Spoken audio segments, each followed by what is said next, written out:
बिस्मिल्लाहिर्रहमानिर्रहीम। फ़लस्तीन और इसराइल की जंग में ईरान ने एक बड़ा ऐलान कर दिया है। ईरान के वज़ीर ख़ारजा ने आखिरी धमकी देते हुए इसराइल को क्या कहा है, ये आज की इस वीडियो में आप लोगों को बताऊंगा। इसके अलावा अफ़गान तालिबान ने भी इसराइल और फ़लस्तीन जंग के हवाले से और फ़लस्तीन पहुंचने के हवाले से एक बड़ा ऐलान किया है। इसकी छोटी सी वीडियो मैंने आप लोगों को वीडियो के शुरू में दिखाई है, जिसमें अफ़गान तालिबान के अहम तरीन रहनुमा गुफ्तगू कर रहे हैं और इसमें बता रहे हैं वो कैसे फ़लस्तीन पहुंचेंगे और कैसे फ़लस्तीनियों की इस जंग में उनका साथ देंगे। आप लोगों को मुकम्मल उर्दू में बताऊंगा। आप लोगों को पश्तो वीडियो मैंने इसलिए दिखाई ताकि आप लोगों को यकीन हो कि इस वीडियो में जो खबर आप लोगों को दी जा रही है वो 100% ऑथेंटिक है।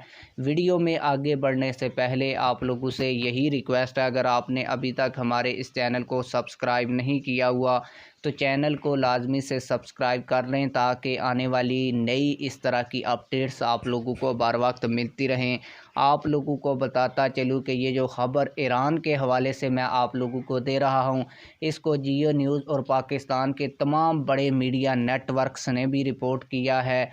आप लोगों को बताता चलूँ कि ईरानी वज़ीर ख़ारजा ने अब से कुछ देर पहले प्रेस कॉन्फ्रेंस करते हुए कहा है कि इसराइल के ख़िलाफ़ चंद घंटों में कार्रवाई हम करेंगे। और आप लोगों को बताता चलूँ कि इसराइल को ईरान ने आखिरी वार्निंग भी दी है और कहा है कि अगर अब के बाद इसराइल ने गज़ा पर बेगुनाह लोगों के ख़िलाफ़ अपना एक्शन जारी रखा, जंग जारी रखी, फ़ज़ाई हमले जारी रखे और ज़मीनी हमले किए तो ईरान बाकायदा तौर पर फ़लस्तीनी मुजाहिदीन और हमास की हमायत में निकल पड़ेगा।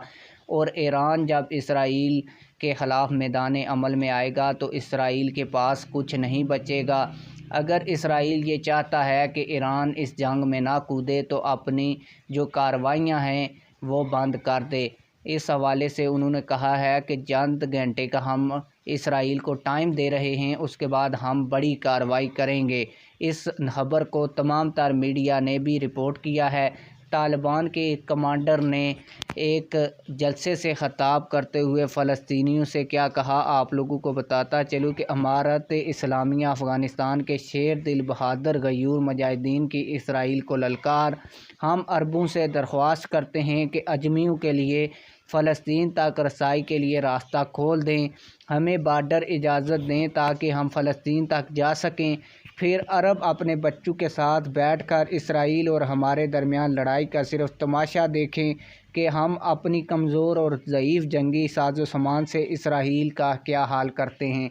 आप लोगों की इन दोनों खबरों के हवाले से क्या राय है, कमेंट सेक्शन में हमें अपनी राय से ज़रूर आगाह कीजिएगा। मिलते हैं किसी और वीडियो में।